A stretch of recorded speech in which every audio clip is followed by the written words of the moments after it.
नमस्कार दोस्तों, devotional web के इस अंक में आपका फिर से स्वागत है। आज मैं आप सबके साथ एक गहरी बात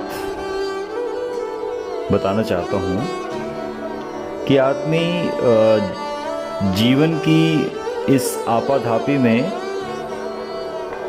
जीना ही भूल जाता है।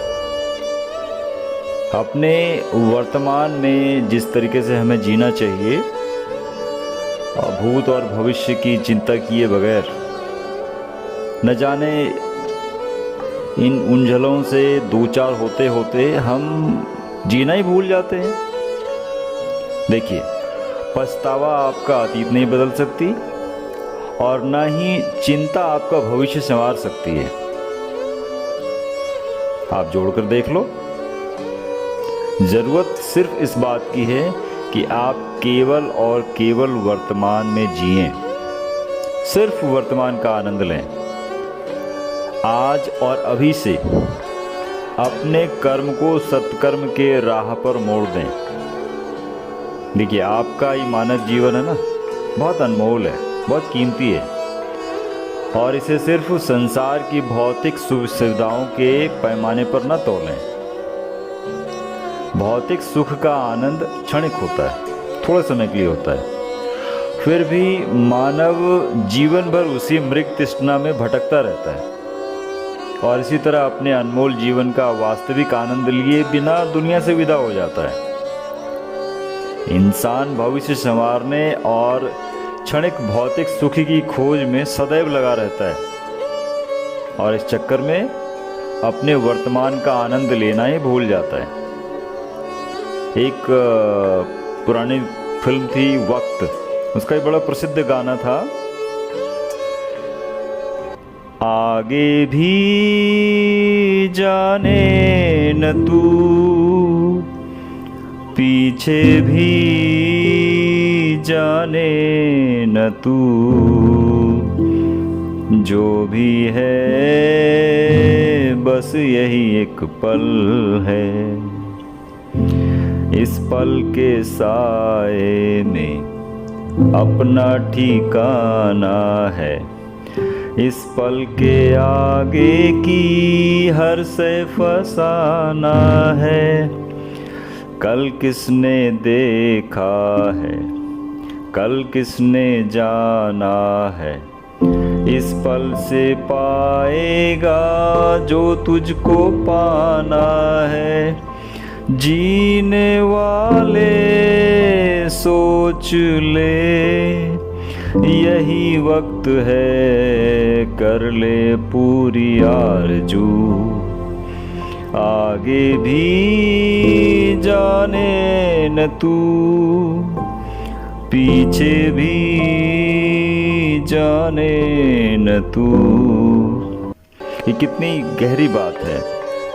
इस गाने में पूरा सार छिपा हुआ है। जो वर्तमान है वही आपका है और समय के साथ, वक्त के साथ चलने की कला तो दोस्तों सीखनी होगी, परंतु वर्तमान को जिएं।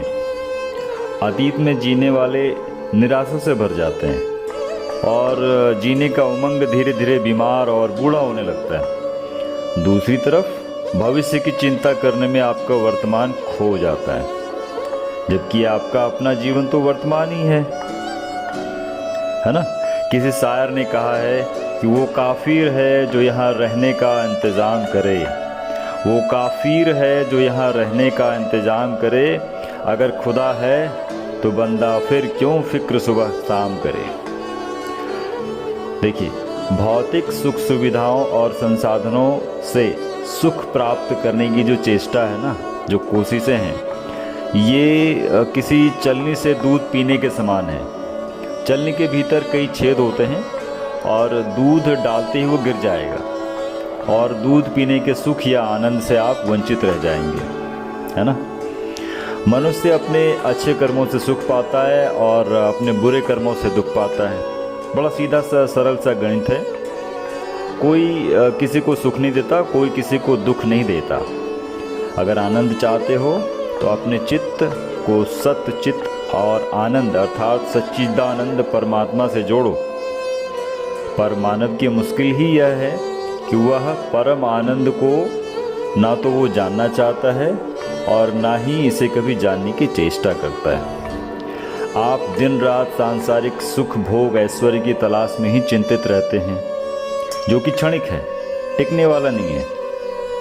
अभी आपका है, कल किसी और का था, आने वाले दिनों में वो किसी और का हो जाएगा।